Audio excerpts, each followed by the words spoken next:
It is official. Summer's out and the rainy days are upon us. But for the working class and commuters in general, heavy rains bring out the worst in the country's infrastructure, flooding and traffic, especially in highly congested urban areas.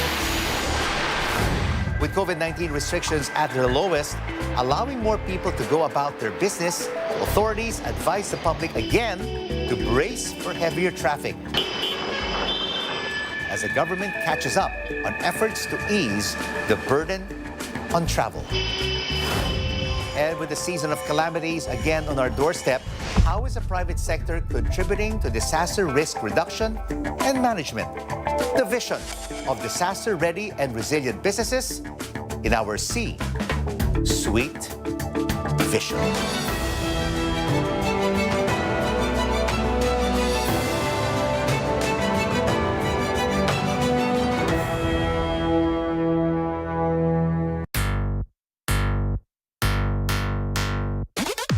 In all walks of life, there are those who stand out in extraordinary ways. But there are the great few who possess the grit to get there. Speed for me is really important. Having that focus gives me the speed and agility to make quick decisions.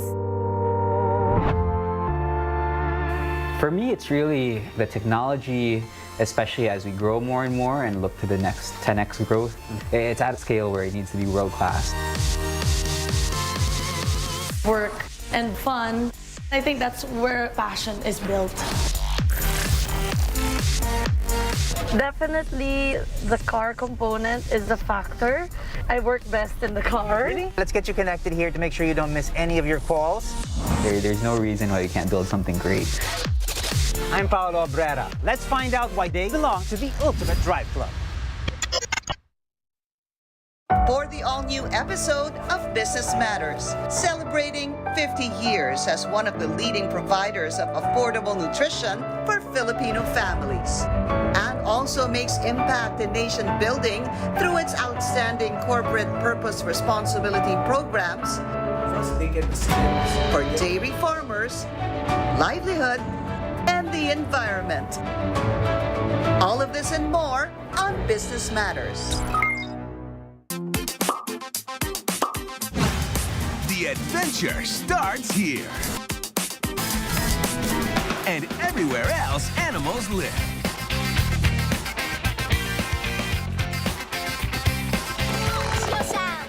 This is CNN 10. My name is Carlo Azus.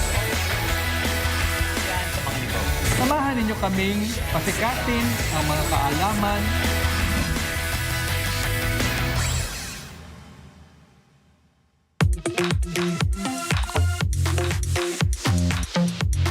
We're back.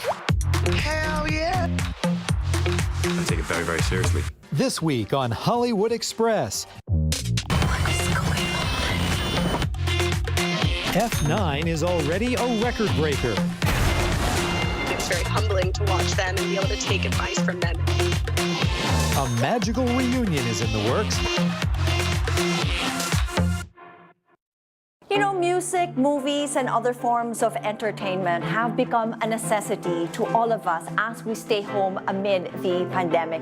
You know, even if cinemas are closed or concerts have been canceled, we somehow manage to catch our favorite film or, you know, even listen to our favorite artist, which is why every morning on New Day, we will keep you up to speed and put the spotlight on, you know, the top celebrities and, of course, their upcoming projects. So you can catch New Day, news and more every morning at 6 a.m. only here on CNN Philippines.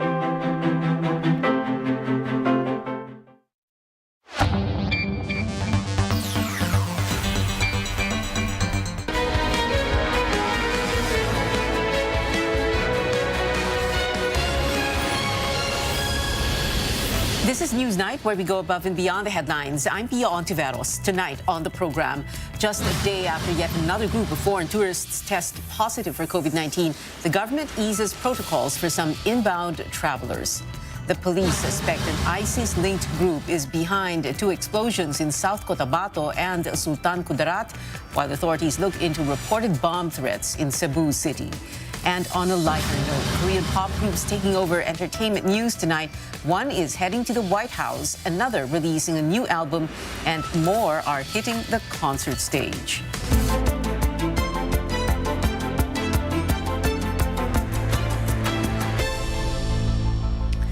A potential COVID-19 surge is not stopping the government from loosening restrictions. All inbound travelers will no longer need travel insurance and a negative antigen or RT-PCR test taken before departure. The Interagency Task Force will lift these requirements beginning Monday, May 30th, but only for visitors who have received at least 3 COVID-19 shots. Just yesterday, 14 more foreign tourists and 2 crew that went diving at the Tubataha Reef in Palawan tested positive for COVID-19. Their samples are under surveillance for variants of concern. In the meantime, minors 12 to 17 years old are required to show proof of primary vaccination with 2 doses to enter the country, while those younger are exempted but must be accompanied by vaccinated and boosted guardians. As for college students, Malacanang says it is waiving the mandatory medical insurance for in-person classes. Now, the easing of restrictions comes as most of the country remains under the lowest alert level. Metro Manila and several other areas will keep their current alert status from June 1st to the 15th. 41 cities and provinces will have the stricter alert level 2, as shown on your screens. The province of Davao Oriental will downgrade to alert level 1.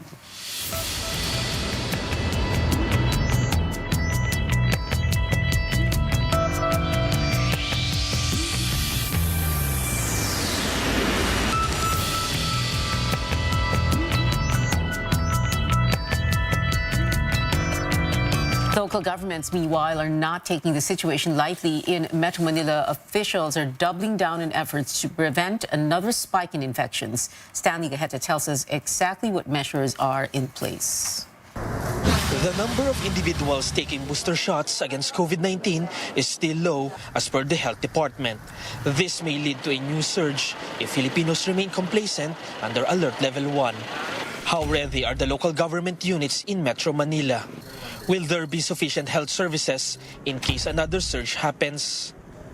In Quezon City, the number of quarantine facilities has been reduced from 12 to 6. Besides, some of these are actually schools. Ang difference doon sa dati, and of course, ang number of beds ito ay nasa 1,100 pa. Most of them kasi ay mga eskwelahan yung ginamit namin noon, no, lalo na nung Delta surge. So, there is a word na magbabalik na po ang mga bata para for face-to-face classes. On that note, there will be enough manpower and equipment available if COVID-19 cases increase. Meron na po kami nakaprepare na schedules ng duty na anytime pwedeng i-activate. Ang dami po naming high-flow machines and ventilators na nagamit noon. Meanwhile, e-consultation in Muntinlupa City has stopped with patients preferring to go directly to hospitals. It will resume in case of another surge. The city also has a mega quarantine facility available despite its low number of patients currently being admitted. We have our standby isolation facility. This is 144 beds. This is run by the LGU. We still have our mobile swabbing team to go around in case na magkaroon tayo ng clustering of cases or magkaroon ng cases sa mga barangay. E-vehicles also provide free transport, something healthcare workers will find useful should stricter restrictions be implemented again. Our local government provides free transport for our healthcare workers. Din sa mga maliliit na mga iskinita, we have our e-trikes. The Health Department recorded about 40 million individuals who had their booster shots. That's far from about 70 million people with complete first and second doses against the virus. The government has already decentralized the vaccination system to malls, fast food chains and local government facilities to protect more people against the virus and make inoculation more accessible to the public. Stanley Gaete, CNN Philippines. The Health Department says it is holding discussions in improving the COVID-19 vaccination drive. Health Undersecretary Mirna Cabutahe says these will be in areas where vaccination rates remain low. Cabutahe adds sessions were already done in Palawan and Masbate and are ongoing in Soc-Sargen.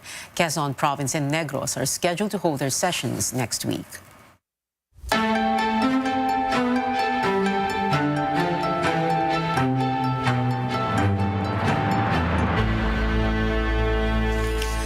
The Duterte administration is now working to turn over pandemic-related reports to the team of President-elect Bongbong Marcos. No formal talks yet between the outgoing and incoming administrations, but Presidential Advisor for COVID-19 response Vince Dizon says they are preparing documents that could be of use to the new officials. Ang DOH ang magiging lead agency, no, para sa transition ng COVID response at nasa bagong administrasyon kung ano ang gagawin nilang approach. Ang gagawin lang namin ngayon ay hinahanda namin at dino-document natin lahat ng ating mga best practices, lahat ng magagandang ginawa, lahat ng mga lessons, lahat ng mga challenges, at yan ay itatransition natin sa bagong administrasyon. When asked if he will still be part of the COVID-19 response, Dizon said it would depend on the Marcos administration. Marcos has yet to name his health secretary or state if he will retain the National Task Force against COVID-19. Outgoing Bangko Sentral Governor Benjamin Diokno says he is already studying the Finance Department's proposal to increase taxes and introduce reforms to help the incoming Marcos administration settle loans. Diokno has accepted President-elect Bongbong Marcos' offer to become Finance Secretary. I'm actually looking at this proposed fiscal consolidation package, and some are good, some may have to be revised. But to me, I think we should focus on number one, on the tax administration. Number two, focus on growing the economy. You know, when you grow the economy, you generate more revenues because revenues are elastic to the growth of the economy. Other members of Marcos' economic team are Monetary Board member and former Socio-Economic Planning Chief Felipe Medalla, who will replace Diokno at the Bangko Sentral, and Fred Pascual, who is set to be the next Trade and Industry Secretary. Pascual is the former president of the University of the Philippines and now president of the Management Association of the Philippines. President-elect Marcos takes a tougher tone on Manila's rights in the West Philippine Sea. He vowed to speak to China about the matter with a firm voice. How will he be similar or different from President Duterte, who has warmed up to China and kept a distance from the U.S.? Tristan Nadalo filed this report. A delicate balancing act between the Philippines and two global powers, China and the United States. Beijing and Washington affirmed their commitment to strengthen diplomatic ties with Manila under a Marcos presidency. But for President-elect Bongbong Marcos, it's time to talk to China with a firm voice when it comes to the West Philippine Sea and the 2016 arbitral ruling. Considering in the West Philippine Sea that there have been these conflicts, we will not allow a single square, and we even make it smaller, a single square millimeter of our maritime, coastal, and up to our 200 kilometers rights to be trampled upon. Marcos' statement is much stronger than his remarks during a televised debate in February where he vowed to pursue talks with China and find an agreement in solving the maritime conflict. A professor and president of Philippine Association for Chinese Studies sees similarities between the approach of Marcos and President Rodrigo Duterte's independent foreign policy. Yes, there will be a lot of continuities in terms on how to approach China. But President-elect Marcos will promote his own brand of dealing with China. So they will open many channels of communication for pragmatic cooperation. They will explore avenues where both countries will cooperate in order to achieve mutual benefits in the West Philippine Sea. Another foreign relations expert weighs in on Marcos' pronouncements. He says the president-elect should veer away from vague messaging and lay down his plans as chief architect of foreign policy. Marcos Jr. should play his cards well in engaging with China and the United States. His actions must be erudite and strategic at the same time. We're not seeing that it should be a carbon copy of what President Duterte has done so far. We wanted to see the specific actions on how to implement the independent foreign policy. Former Foreign Affairs Secretary Albert Del Rosario says he is grateful for Marcos's uncompromising stand on the 2016 arbitral ruling. Del Rosario, who was DFA Secretary under the Aquino administration, lauds Marcos for saying that the 2016 arbitral ruling is not only a claim but also a right.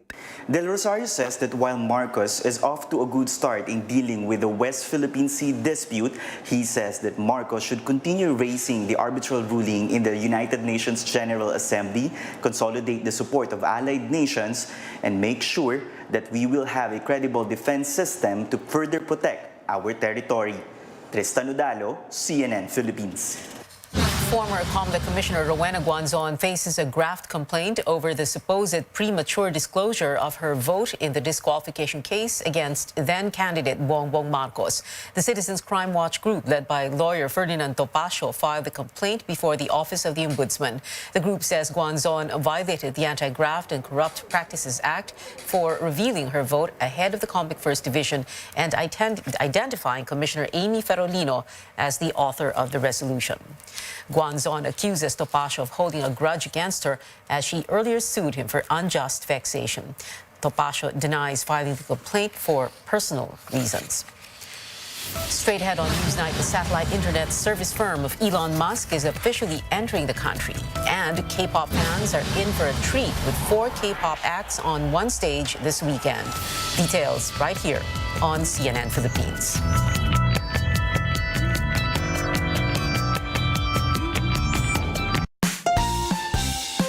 Fried chicken?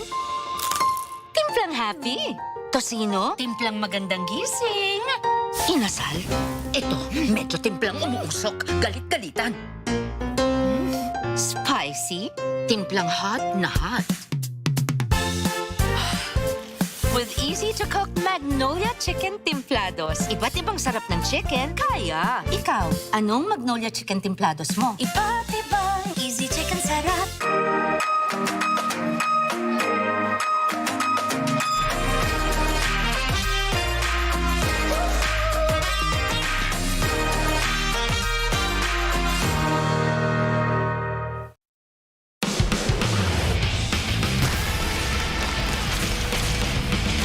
Bagang tama, mali, di makagalaw, wasak, kumukuhit, sakit ulitin. Ang Red Horse Beer, kapag ang lasa, ang sipa, tama, kayang sumabay para sa isa pang bote. Sarap ulitin ng lakas ng tama pero di wasak.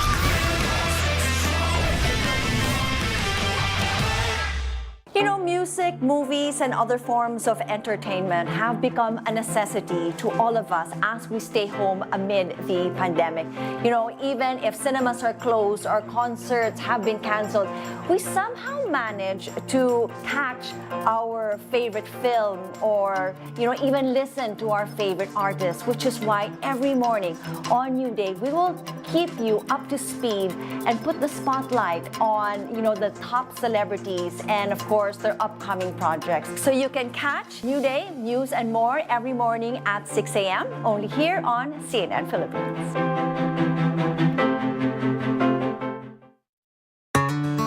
People are more aware of sustainability, pero nandun pa rin yung challenge on how to really live the sustainable lifestyle. You always have to look for something deeper. Ano yung magiging impact niya sa buhay mo? You always have to start somewhere. Small steps are always better than nothing.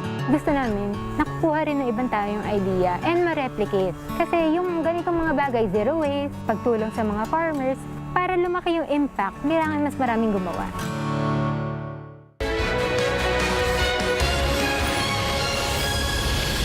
Welcome back to Newsnight. Bombings rocked 2 areas in central Mindanao. The police have formed a special investigation task group for the blast that injured 1 person in South Cotabato, while authorities confirmed that the incident was almost simultaneous with another bomb attack in Sultan Kudarat. As George Cahilas tells us, the military sees an ISIS-linked group as behind the bombings. A bus explosion caught on CCTV rocked Coronadal City, South Cotabato on Thursday noon, injuring 1 person and causing fear among its residents. Initial report says the bomb was inside an unattended bag left on the bus. Some 30 kilometers away from Coronadal blast site, another explosion occurred almost simultaneously in Tacurong City. Synchronized, cellphone initiated. Sabay-sabay, 12:30 pareho. The military identified the members of Daula Islamia as the perpetrators of the bombings. Their possible motives: extortion and diversionary tactic. Authorities have been conducting operations against the group that killed some of its members and injuring its leader, Abu Turaife. Nagkaroon tayo ng aerial bombing, sir, somewhere in Maguindanao. 2 to 3 days ago, which meron silang na-incurred ng mga casualties to include yung leadership nila. They are diverting our focused military operation through this action para inisip nila na mag-shift tayo ng focus.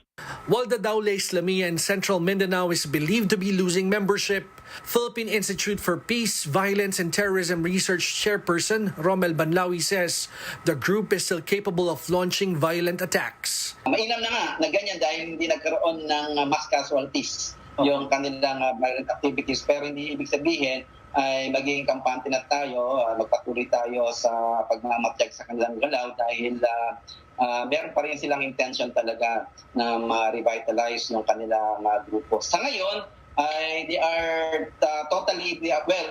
tremendously down, but they are not yet totally out.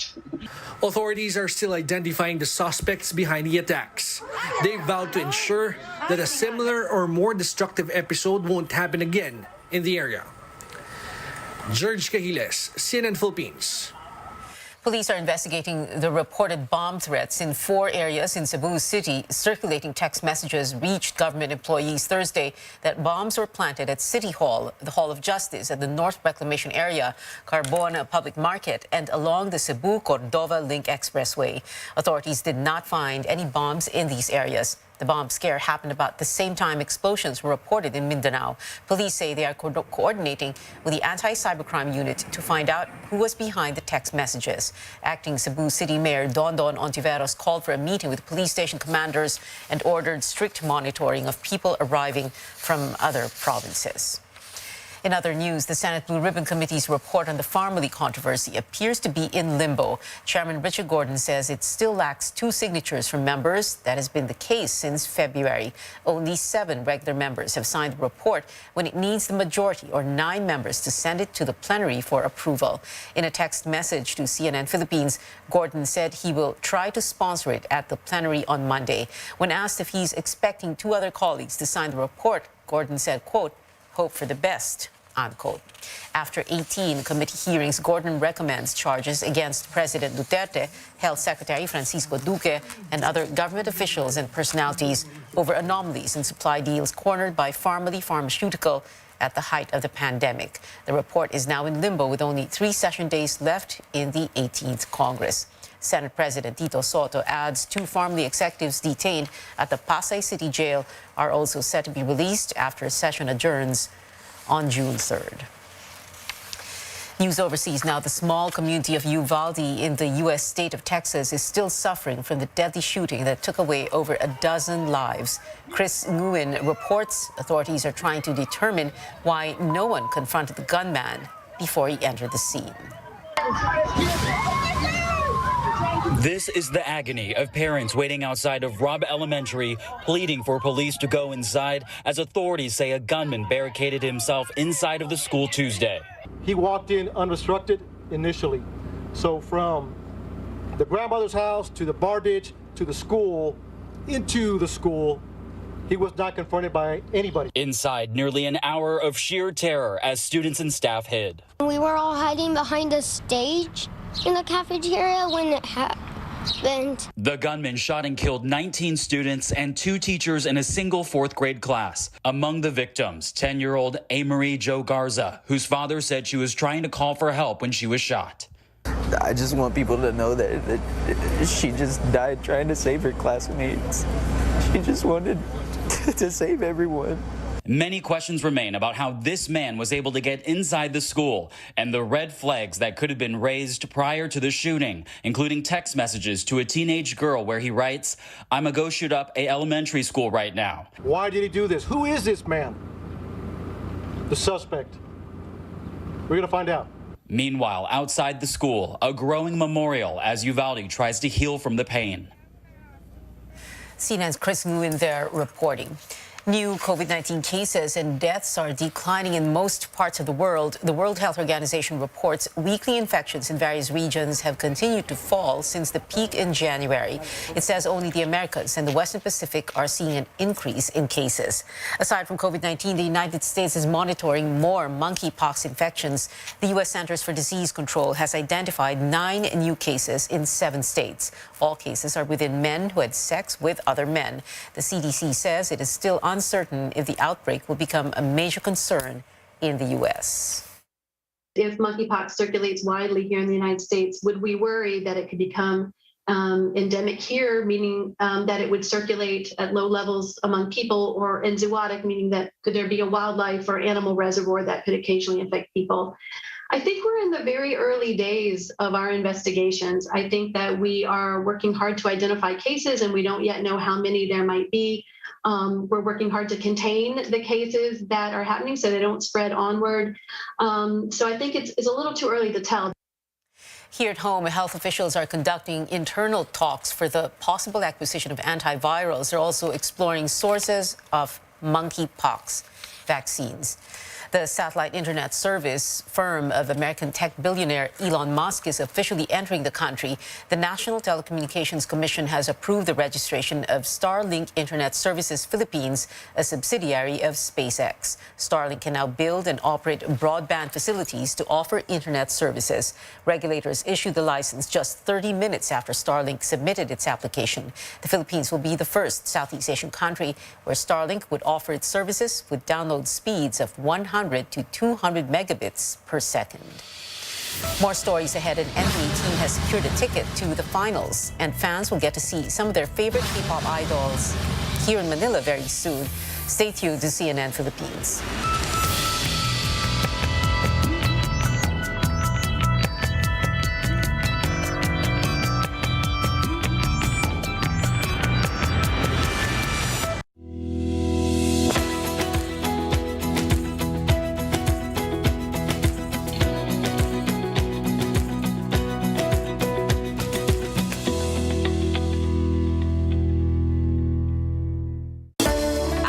Conquering the universe was the ultimate, but there's more. Dahil tinawag ko ako ng Panginoon for a major purpose. To guide the youth, help communities, and to bring others closer to Him.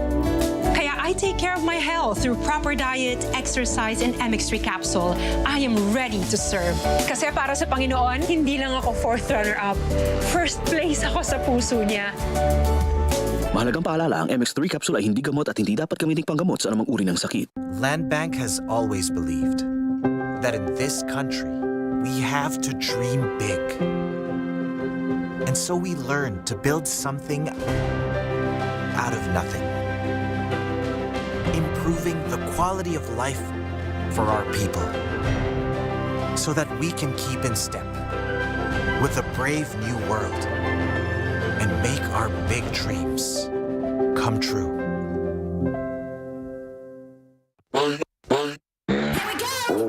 Another day, another adventure. We're going to talk about how to look and feel your best. Ano nga ba mga bagay na dapat i-share at dapat hindi? We're taking you to new destinations and eco-friendly tourist spots. Let's get moving. Hashtag proud moment. Ganda nun. Always rise up, and for sure, you will always get there. What we put in our bodies is actually what keeps us going. I am doing this because this is my passion.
You're watching Newsnight on CNN. Philippines finals bound in the NBA for the 6th time in the last 8 seasons are the Golden State Warriors. Golden State beat the Dallas Mavericks in Game 5, 120-110.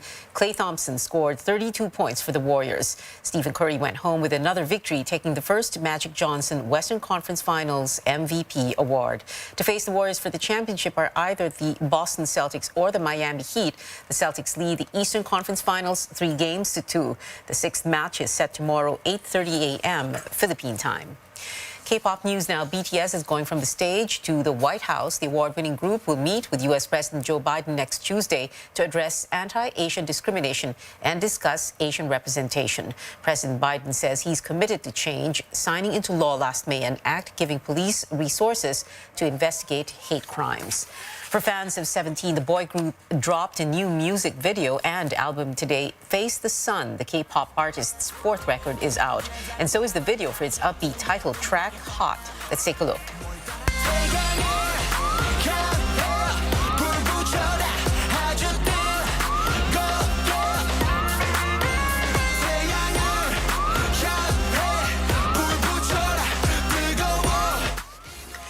Face the Sun is made up of 9 tracks, including the group's first English single, Darling. More hyped up for this weekend than anyone else are fans of NCT Dream, Shani's Key, Wehai, what is it?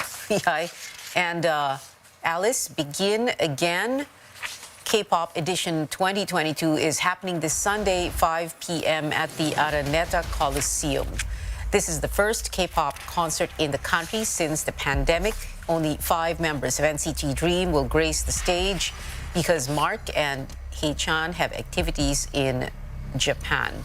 The 7-piece group is also the new face of local clothing brand Pen Shop. NCT Dream has joined fellow K-pop stars like Lisa of Blackpink and Cha Eun-woo of Astro as the company's ambassadors. And that is it for now. Join me again on News.ph at 7 p.m. I'm Pia Ontiveros for Newsnight, where we go above and beyond the headlines.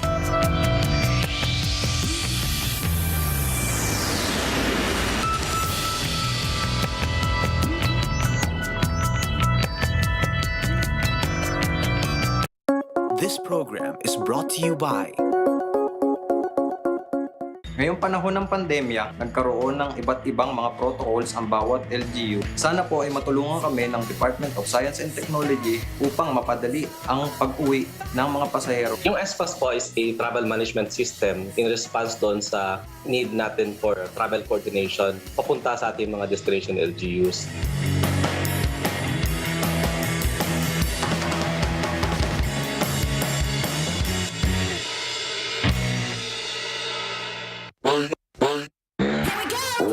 Another day, another adventure.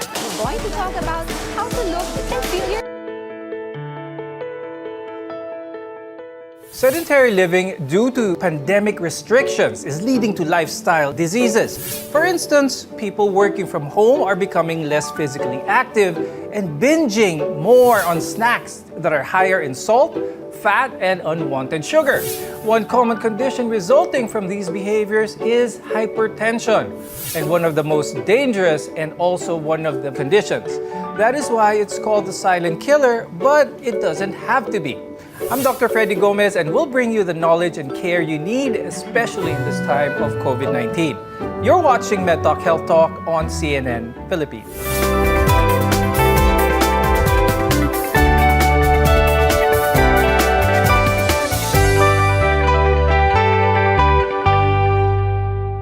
Watching your blood pressure is important because your arteries carry blood from your heart to other parts of the body. Our guests today will talk about this topic and share their knowledge. Let's welcome Dr. Eduardo Yambao Jr. He's a cardiologist from the Asian Hospital and Medical Center. Also with us is Dr. Romel Punongbayan, who is an internal medicine and hypertension specialist from the Medical City Clark and Bulacan Medical Center. Most of the time, hypertension has no obvious symptoms to indicate that something is wrong. One thing you can do to protect yourself is by checking your blood pressure. In a blood pressure reading, there are 2 numbers, itong systolic and the diastolic. I'll start the conversation with Doc Ome. Please explain what this means and ano ba yung normal BP range na dapat makita natin? The normal BP that we have to really attain is 120/80 and below. However, the technique of taking your blood pressure is really crucial. So if you do your blood pressure taking in a public place, probably you can have an inaccurate blood pressure reading. But in general, we have to really make sure that we are taking the blood pressure the right. So it has to be quiet. You have to be seated comfortably with your back support, your feet are flat on the floor, and your measuring device should be in the level of your heart. So however, most of the cases, I'm seeing a lot of technical errors. So it's really very crucial to take your blood pressure properly. Now, a hypertensive crisis means that there's a severe increase in blood pressure, and one of the risk factors for this is a stroke. When this happens, the heart may not be able to pump blood properly. Dr. Ed, if one notices a spike in their BP, biglang pagtaas, what should their initial reaction be? When there is a sudden spike in blood pressure, they should first check, number one, if they are into certain stressors which could cause elevated blood pressure. This would include probably they are in certain activities like exercise, or they're really shouty or laughter, or they may have a recent intake of food that may elevate their blood pressure, like salty food or foods high in fat or caffeinated drinks. After ruling this out, they have to also make sure that they properly took their medications. But if the blood pressure is still on the high side, then they might need to immediately consult with their attending doctor, or if it doesn't really go down, they should go to the emergency room. Now, hypertension is one of the leading causes of illness and of premature death here in the Philippines. The usual suspects that may cause this are the food we eat. In the Philippines, we love to eat fatty and oily food such as adobo and sisig, which can contribute to an increase in someone's blood pressure. Dr. Ome, aside from a person's diet, what are some of the risk factors for hypertension? Actually, the more common really risk factor for hypertension is number one, genetics. Then the more popular ones are alcohol intake, smoking, being sedentary or doesn't have any physical activity. Even obesity and diabetes mellitus are the more common risk factors for hypertension. We already know that smoking is bad for our lungs, but it also increases our risk for heart disease as well as hypertension. Dr. Ed, explain naman natin yun. How does this happen naman? Why is smoking always the culprit sa lahat ng mga masamang bagay sa katawan? The nicotine in the cigarette can cause the blood vessels or the tubes that carries blood in the body to weaken, or they become narrow also. The nicotine also leads to faster heartbeat, and this all leads to an elevated blood pressure. That's why if we will quit smoking, the blood vessels will improve, the blood pressure decreases, and the risk for heart disease or heart attack will also decrease. Now, aside from smoking, drinking too much alcohol can also increase our blood pressure to unhealthy levels. Having more than 3 drinks temporarily increases the blood pressure, but repeated binge drinking can lead to long-term increases. How does alcohol affect someone's blood pressure? When a person drinks alcohol, so usually the heart rate increases because it excites our body. And with the increased heart rate, there would be a concomitant increase in blood pressure. And if there would be a constant exposure to this increased heart rate, then patient would eventually have long-term hypertension and would not just be a situational increase in blood pressure. Earlier, you mentioned that one of the really significant factors sa hypertension ay ang genetics or napagmamanahan ito.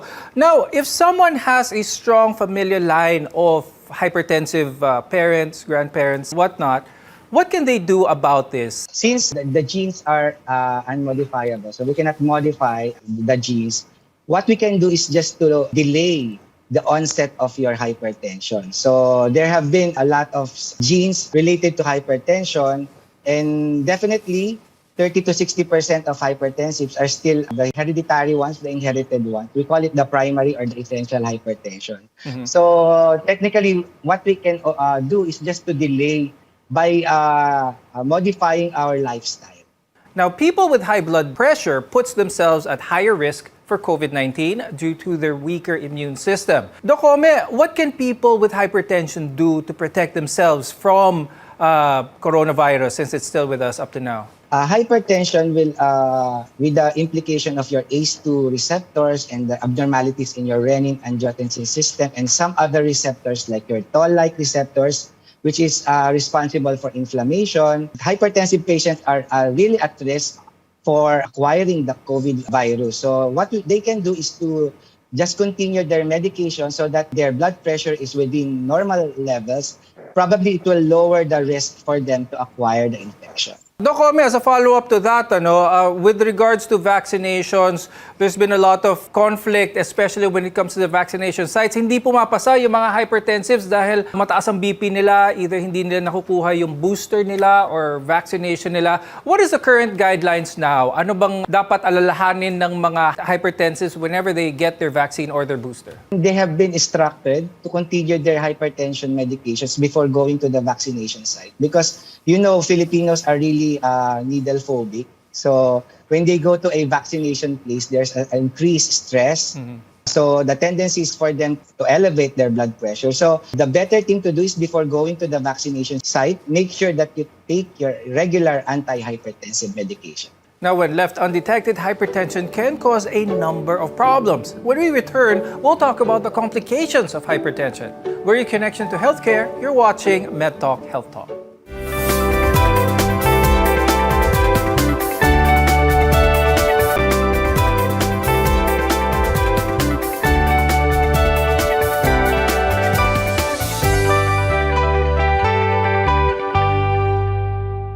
High blood pressure can silently damage the body for years before showing any symptoms. Uncontrolled high blood pressure can cause disabilities, poor quality of life, or even a heart attack. I'm Dr. Freddy Gomez, and you're watching MedTalk Health Talk. We're together in health.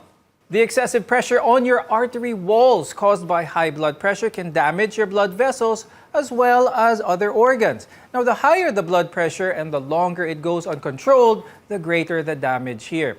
Now, Dr. Ed, what are the most common complications that are caused by consistently elevated, uncontrolled high blood pressure? There are a lot of complications from uncontrolled high blood pressure. This includes heart attack or stroke, heart failure or inability of the heart to adequately supply oxygen throughout the body. Aneurysm can also arise, which means there is weakening and bulging in the walls of the blood vessels. Patients can also have eye problems like blurring of vision, bleeding in the eyes, or double vision. And long-term, uncontrolled high blood pressure can eventually also damage the kidneys. Healthy arteries are flexible, they're strong, they're elastic, and their inner lining is smooth so that blood flows freely to supply vital organs and tissues with nutrients as well as oxygen. Now, hypertension gradually increases the pressure of blood flowing through those arteries. Dr. Ed, when it comes to our arteries, a lot of our viewers are familiar with cholesterol and its effects on the heart. What is the relation with this with elevated high blood pressure? If there is elevated high blood pressure, the arteries in the heart and the rest of the body becomes less elastic. And when they become less elastic, they cannot function well, which is they cannot supply the adequate oxygen and nutrients. Because of this, heart disease can eventually happen. That's why in prolonged and uncontrolled hypertension, patient can have heart failure, or they could also have ischemic heart disease, or the heart muscle not having adequate oxygen, or eventually they could have heart enlargement. And they would feel shortness of breath, they could experience chest pain, or they get tired easily when this happens. Now, elevated blood pressure, as explained, can cause many heart problems such as coronary artery disease, enlarged left heart, as well as heart failure, as Dr. Ed mentioned. But Dr. Ed, nowadays we associate all of these elevated blood pressure with a certain body type, with diet, too much cholesterol in the diet, too much unhealthy eating or whatnot. But is that the case nowadays? Meron bang itsura ang isang hypertensive? Or can someone look healthy outside but still be hypertensive? A person can look normal outside, like for example, being on the normal weight, normal build, but can still be hypertensive.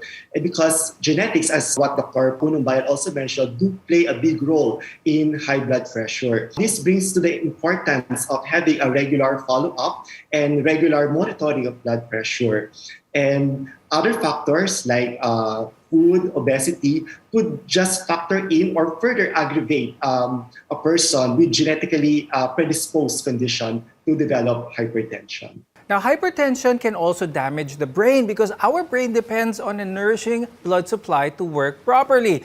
Dr. Ome, can you talk more about high blood pressure and its relation or its risks sa ating brain? Actually, when we talk about hypertension and brain, we are talking more of the complications of hypertension, which is stroke. And it's around less than 50% of the time, hypertension is the cause of stroke. So this can lead to morbidity, like paralysis or poor quality of life, and some even die because of a certain fatal stroke due to hypertension. Kidneys filter excess fluid and waste from the blood, a process that requires healthy blood vessels. Now, high blood pressure can damage those blood vessels, as we learned earlier, in and leading towards the kidneys. Dr. Ome, explain natin yon, yung link naman with hypertension and paano naapektuhan ng ating kidneys. Hypertensive patients has elevated sympathetic tone and endothelial dysfunction. There's also water retention and salt retention. Eventually, will destroy the blood vessels of the kidney. And this will lead, at worst, they go to dialysis. Let's talk about the eyes, because hypertension can also damage the blood vessels that supply blood to the eyes. And this can cause retinopathy, choroidopathy, or even optic neuropathies. Dr. Ome, pag-usapan naman natin yon, yung link of hypertension sa mata. Because when you are hypertensive, your blood vessels in the eyes, specifically at the retina, will have some abnormal changes. There will be thickening of your intima, and there will be increased degeneration of the hyaline of the blood vessels of your eyes. Eventually, this will lead into poor circulation, and eventually, this will even cause blindness. Okay. Now that we know what hypertension can lead to, it's important that we know how to lower it and stay healthy. Your health is our mission. This is MedTalk Health Talk.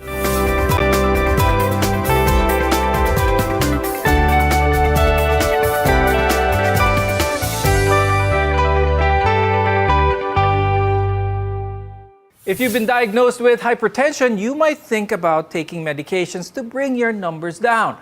But lifestyle plays an important role in lowering your blood pressure as well. I'm Dr. Freddy Gomez, and you're watching MedTalk Health Talk, where your care always comes first. If you successfully control your blood pressure with a healthy lifestyle, you might avoid, delay, or even reduce the need for medications. Dr. Ome, what lifestyle changes should one make to lower their blood pressure?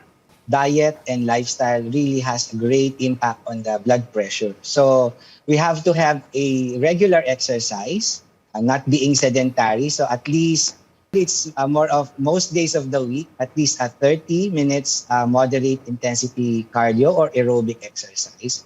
And definitely we should have a good diet. Specifically, we call a good diet DASH diet approach to stop hypertension. This is composed of whole grains, vegetables and fruit, less of saturated fat and trans fat, high in potassium, and definitely low in sodium. This is a great way to lower your blood pressure as much as 10 millimeters mercury on your systolic blood pressure. Having high blood pressure typically shows no symptoms, which is why it is important to have yourself checked regularly by a medical expert. But home monitoring can also help you keep tabs on your blood pressure and if certain lifestyle changes are working. Now, make sure to talk to your doctor before you buy a gadget for home monitoring of your blood pressure.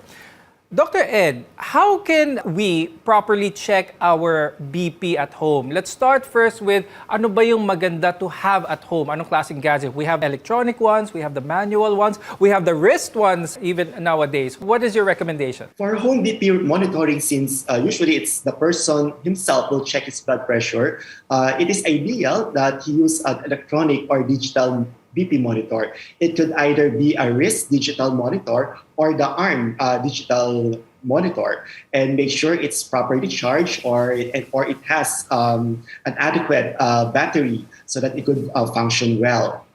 Then he should find a right place, a quiet place where he is relaxed, and then sit down and make sure that there's no tight-fitting clothes affecting the arm where the BP cuff will be placed. After which, place the arm just at the level of the heart and the blood pressure cuff above the elbow. Okay. Then the person should keep still and quiet while the machine is taking the blood pressure. Then after taking the measurement, he could take another 2 or 3 readings, then compare it. And ideally, the person should also record the blood pressure measurement so that he could show the readings to his doctor on follow-up. Now, Dr. Ome, nowadays with technology, there are a lot of gadgets that help with monitoring one's blood pressure. Even watches can do it nowadays. But how accurate are these? Are these something that gives as accurate an information as what hypertension specialists or cardiologists use in their clinic? Actually, most of the wearables, we call it the wearables, are still in the process of validation. Some of the gadgets can monitor your heart rate, can monitor the calories burned. But regarding the blood pressure, I'll still recommend those machines that has been mentioned by Dr. Ed. So these are more accurate because they are validated already. And fitness trackers are just probably an adjunct to the risk factors. Like if you do exercise, how many calories do you burn? What is your target heart rate? Probably this is the practical usability of your tracker to track your physical activity and your parameters while doing some interventions to alleviate your high blood pressure. Now, this discussion was indeed very helpful. And with that, I'd like to thank cardiologist Dr. Eduardo Yambao Jr. and hypertension specialist Dr. Romel Punong Bayan for sharing your expertise with all of us today. Hypertension may be the silent killer, but it can often be prevented or reduced by eating healthy, maintaining proper weight, regular exercise, and not smoking. We want to be your partner for a lifetime of good health. I'm Dr. Freddy Gomez, and this is MedTalk Health Talk on CNN Philippines. We'll see you next time.